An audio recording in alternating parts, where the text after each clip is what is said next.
পিএমজেজেবিওয়াই বাদ গেছে, কারণ টাকা না এলে কাটছে না। তবে পিএমজেজেবিওয়াই টাকাটা কিন্তু বেশিরভাগ হয়েছে, রেলওয়ে জেজেবিওয়াই হয়েছে না। অ্যাকচুয়ালি অ্যাকাউন্টে 50 টাকা হইলেও থাকে, একদম তো জিরো ব্যালেন্স তো কারো অ্যাকাউন্টে থাকে না। তো 50 টাকা থাকলে আমার 20 টাকাটা রিনিউয়াল হইব।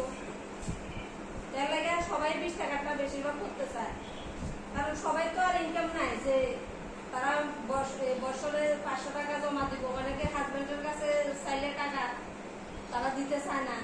তো যারা ইনকাম আছে হয়তো তারা করতে, অনেকের ইনকাম আছে কিন্তু তারাও করতে চায় না 435 টাকা। তাহলে আমরা পিএমএসবিওয়াইটা করলে মানে তারা পরিবার কি ফেসিলিটিটা পাইব, যেমন পিএমএসবিওয়াই প্রধানমন্ত্রী সুরক্ষা বীমা যোজনা।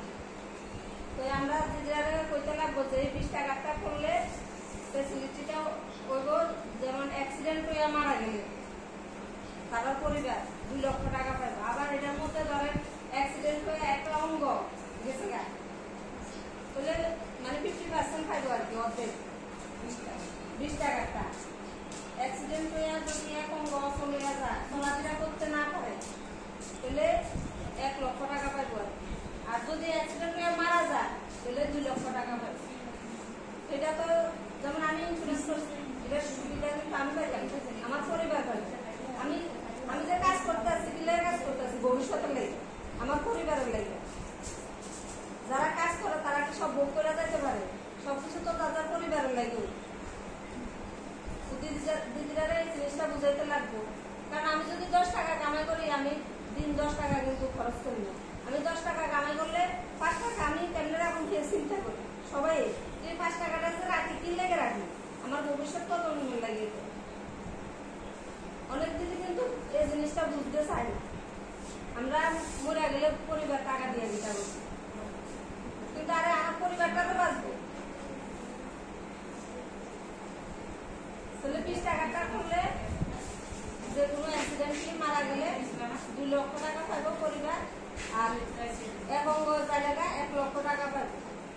এটা হলো 20 টাকাটা পিএমএসবিওয়াই। আর পিএমজেজেবিওয়াই হলো প্রধানমন্ত্রী জীবন জ্যোতি বীমা যোজনা।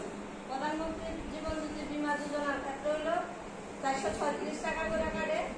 এটা আমরা যে কোনো ভাবে মারা গেলে পাইব, 60 বছরের মধ্যে যে কোনো ভাবে মারা গেলে পাইব।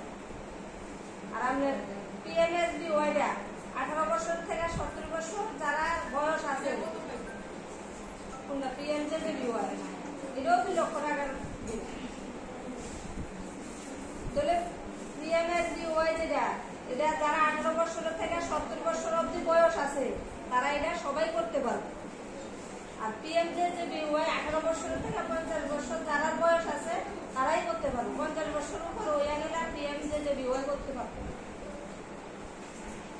আর আমরা অটল পেনশন যোজনাটা যে করে, অটল পেনশন যোজনাটা কিন্তু মাসে মাসে টাকা কাটে, যার যার বয়সের হারে টাকাটা কাটে। বয়সের হারে কাটে, প্লাস আমরা ধরেন 1000 টাকা থেকে 5000 টাকা অবধি ভাতা আছে।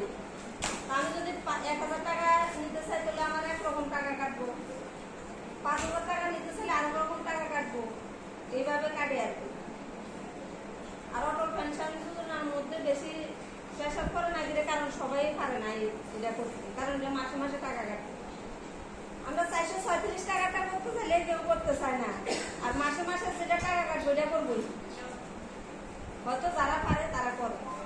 আর এটা হচ্ছে 18 বছর থেকে 39 বছর পর্যন্ত যারা বয়স আছে তারাই করতে পারে, মানে 40 বছর থেকে একদিন কম থাকলে তারা করতে পারে।